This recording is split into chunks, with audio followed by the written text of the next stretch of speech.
Hujan abu vulkanik erupsi Gunung Lewoto Bilaki-Laki mengguyur Kabupaten Flores Timur dan Kabupaten Sika, Nusa Tenggara Timur. Hujan abu vulkanik pasca erupsi dengan tinggi kolom abu kurang lebih 900 meter di atas puncak berdurasi 8 menit.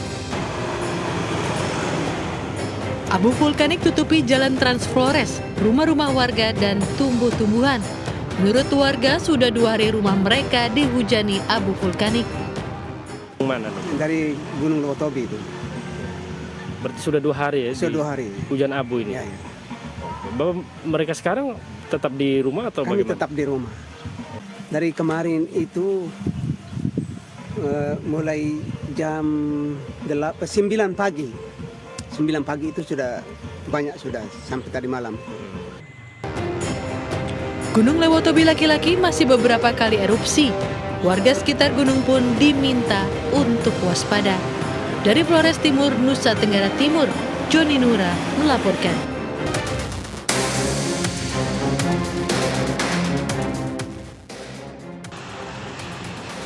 Dua anggota LPSK mendatangi kantor desa Kecomberan Talun, Kabupaten Cirebon, Jawa Barat.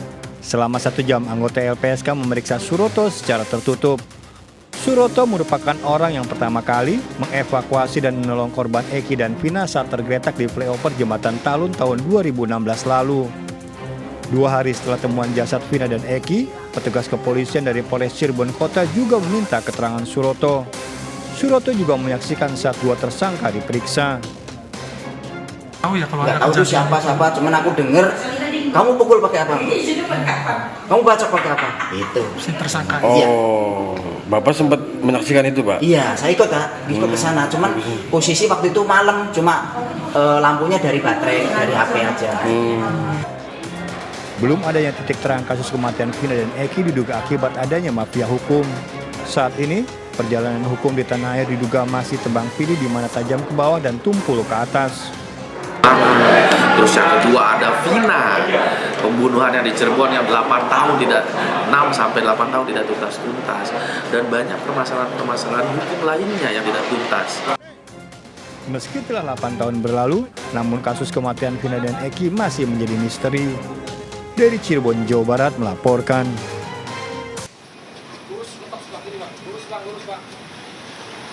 Minibus mewah Velfire ini dibawa oleh putra mantan Menteri Pertanian Syahrul Yassin Limpo ke gedung KPK. Minibus mewah tersebut adalah mobil yang dipakai SYL di Makassar. Kita belum tahu jelasnya, tapi yang pasti kesini juga dalam rangka menyerahkan 1 buah mobil kendaraan Alphard yang dulu pernah digunakan pada saat Pak SYL. Kemal Redindo Syahrul Putra, anak Syahrul Yassin Limpo, datang untuk menyerahkan mobil itu kepada KPK.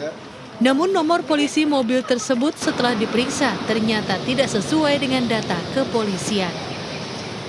Cukup singkat ya, cukup singkat seperti itu. Bang izin, tadi saya cek plat mobil Velfire-nya itu di aplikasi Jaki, kok di sistem terdata sebagai Fortuner. Iya, memang itu kan mobil keluarga gitu di penanggung jawab pemilik. Yang disewa bukannya Alphard ya, bukan Velfire. Nah itu dia yang kita bingung kemarin, karena disebutnya Alphard, kita nggak pernah sewa Alphard. Iya gitu. Yang jelas menggunakan Velfire aja. Velfire. Soal plat nomornya? Plat nomornya itu kan berganti-ganti. Kalau Pak Syahrul dulu itu pakai RI37 biasanya. Kemal mengaku tidak pernah menggunakan mobil tersebut. Mobil sewaan tersebut digunakan oleh Syahrul Yassin Limpo jika berada di Makassar. Kemal sendiri telah memberikan keterangan sebagai saksi di persidangan dan mengakui menerima sejumlah fasilitas mewah atas tanggungan Kementerian Pertanian. Dari Jakarta, Ayanufus, Bagus Prasetya Adi melaporkan.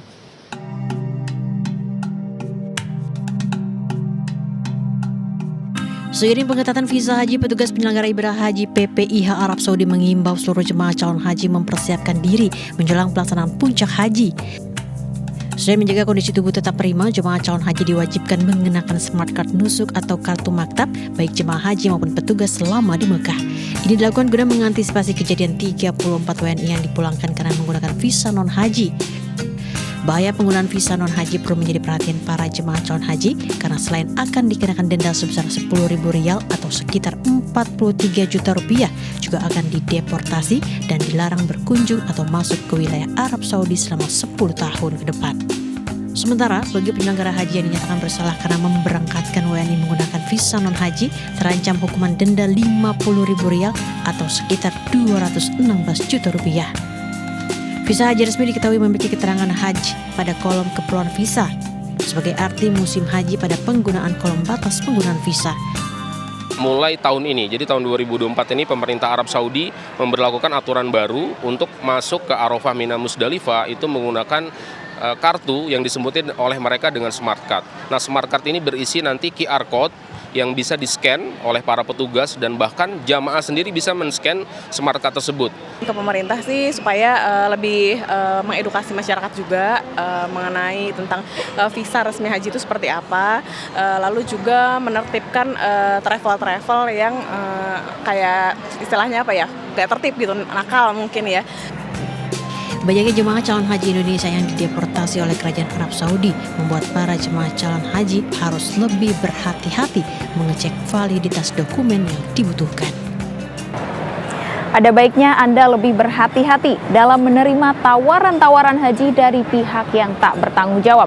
Dan pastikan untuk menggunakan jenis visa haji resmi, bukan visa non-haji, seperti visa umal, visa petugas haji, visa ziarah, hingga visa multiple. Dari Tangerang, Banten, Jen Cahyani bersama juru kamera Dede Rudi melaporkan. Pemirsa, selebritas Raffi Ahmad akhirnya buka suara soal pencalonannya dalam Pilkada 2024. Popularitas tinggi membuat Raffi dijagokan oleh sejumlah partai politik. Selebritas Raffi Ahmad mendampingi politisi PAN Zita Anjani membagikan makan siang dan susu gratis di sebuah sekolah PAUD di kawasan Batu Ampar, Kramat Jati, Jakarta Timur. Menanggapi pencalonannya dalam Pilkada 2024, Raffi menyatakan semuanya baru sebatas aspirasi.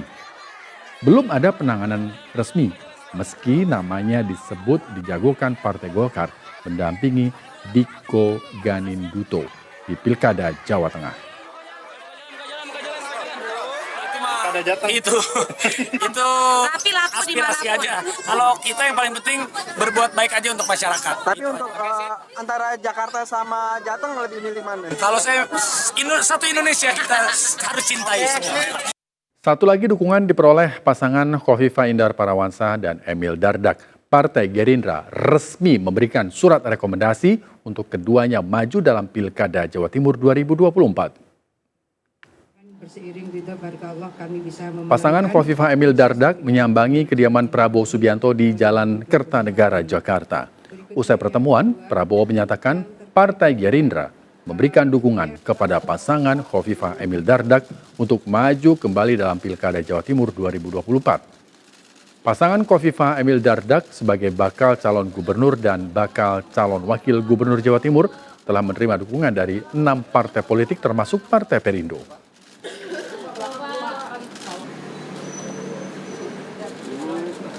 Mantan Gubernur DKI Jakarta Anies Baswedan buka suara terkait foto selfie dengan mantan Gubernur Jawa Barat Ridwan Kamil.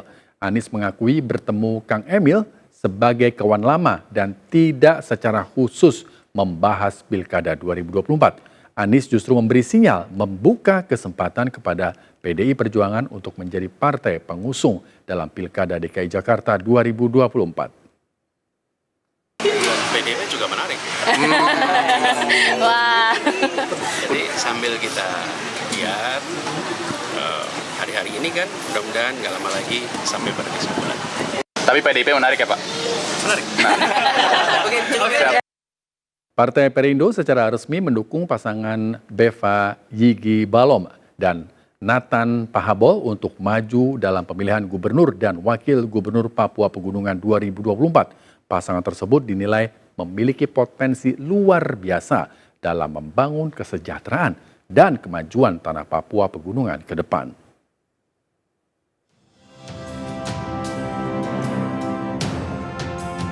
Ketua Harian Nasional DPP Partai Perindo Angela Tanusudibio menyerahkan surat dukungan kepada pasangan bakal calon gubernur dan wakil gubernur Papua Pegunungan Beva Yegi Balom dan Nathan Pahabol di kantor DPP Partai Perindo Menteng, Jakarta Pusat. Partai Perindo yang memiliki 4 kursi di Provinsi Papua Pegunungan ini optimis keduanya dapat membangun dan membuat masyarakat Papua Pegunungan lebih maju dan sejahtera. Oleh karena itu kita terus memberikan dukungan karena kami melihat Indonesia Timur ini masih harus banyak yang dibenahi tentunya bagaimana masyarakatnya bisa semakin sejahtera dan juga persatuan terus terjaga.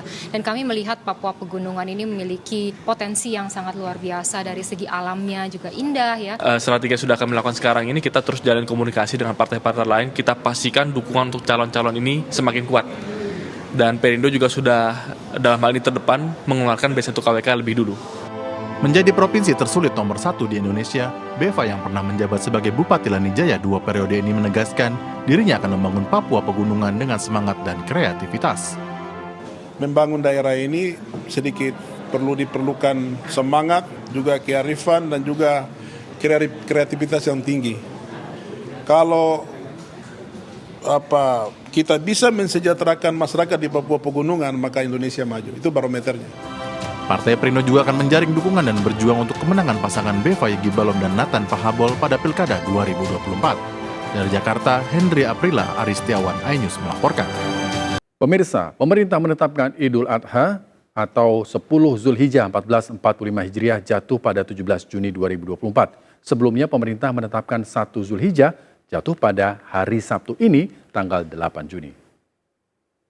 Karenanya, berdasarkan hisab posisi hilal wilayah Indonesia yang sudah masuk kriteria Mabim tersebut, serta adanya laporan hilal terlihat, disepakati bahwa 1 Zulhijjah tahun 1445 Hijriah jatuh pada hari Sabtu tanggal 8 Juni 2024 Masehi.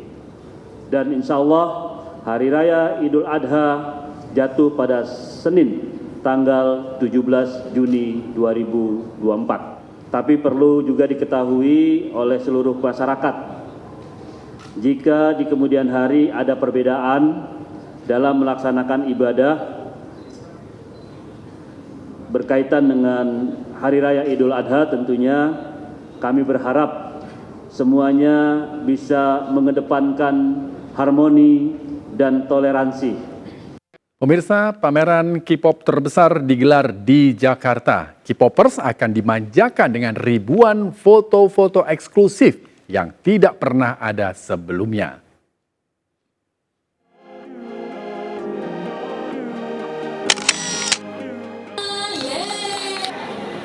Ratusan foto-foto eksklusif ini menjadi spot favorit para K-popers yang hadir dalam sebuah pameran K-pop terbesar di Indonesia. Adalah The Festa, menampilkan 9 grup K-pop di lorong eksebisi, lengkap dengan beragam pernak-pernik dengan nuansa K-pop yang kental, siap memanjakan para penggemar. Kita bisa menggabungkan 9 grup K-pop secara bersama-sama sekaligus dengan materi-materi pameran yang nggak ada di tempat lain gitu. Indonesia menjadi negara selain Jepang dan Amerika Serikat yang sukses menyapa para penggemarnya melalui ragam pameran interaktif yang ada.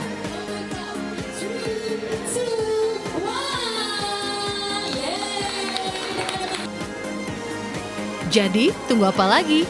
The Festa digelar di salah satu mal di kawasan Jakarta Barat mulai 7 Juni hingga 21 Juli 2024 mendatang. Pemirsa, terlalu sering mengkonsumsi makanan olahan dan mengalami beberapa keluhan ketika buang air kecil beresiko penyakit batu ginjal. Kesadaran masyarakat untuk mengetahui permasalahan pada ginjal harus observasi dan cek secara berkala sedari dini agar terhindar dari penyakit ginjal.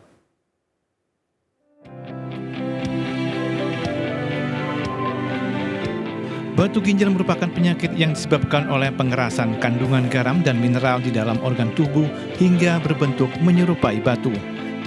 Beberapa faktor yang dapat meningkatkan risiko terjadinya batu ginjal diantaranya riwayat kesehatan keluarga, kurang mengkonsumsi air putih, obesitas, dan sering mengkonsumsi makanan olahan juga tensi yang tidak dapat terkontrol. Adapun gejalanya diantaranya saluran buang air kecil yang tersumbat, pinggang terasa nyeri, dan kulit menggelap. Untuk tahap lanjut, pada kasus gagal ginjal biasanya gejala yang paling sering ditemukan adalah tensinya sulit untuk dikontrol. Gitu. Kemudian untuk keluhan lain seperti bengkak, sesak, atau mungkin kulitnya menggelap. Kemudian untuk batu ginjal sendiri, keluhan paling sering itu nyeri pinggang. Untuk menghindari batu ginjal perlu beberapa hal yang harus dilakukan, seperti melakukan observasi secara berkala dengan OSG, atau juga dapat melakukan terapi ESWL atau penggunaan gelombang kejut untuk memecah batu ginjal. Dari Jakarta, Hendri Aprila dan Wildan Aulia Pratama melaporkan. Terima kasih Anda masih bersama kami. Pemirsa, petugas kembali menangkap puluhan juru parkir liar di kawasan Jakarta Barat. Sementara di Medan, Sumatera Utara, jasad wanita ditemukan di dapur rumahnya.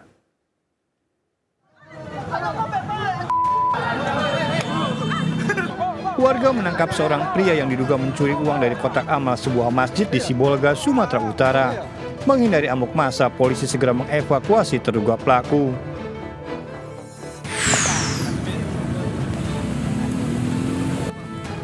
Petugas gabungan melakukan razia juru parkir liar di kawasan Jakarta Barat. Sedikitnya 10 juru parkir liar terjaring dari tempat parkir minimarket dan pertokoan. Almarhum Pak Gorim, Simpang 4. Jasad wanita ditemukan di dapur rumahnya di kawasan Semencirim, Deli Serdang, Sumatera Utara. Sebelum tewas, korban sempat cekcok dengan suaminya. Penyebaran penyakit HIV/AIDS di Kota Medan mengkhawatirkan. Data dari Rumah Sakit Pirngadi mencatat 600 pasien setiap bulannya.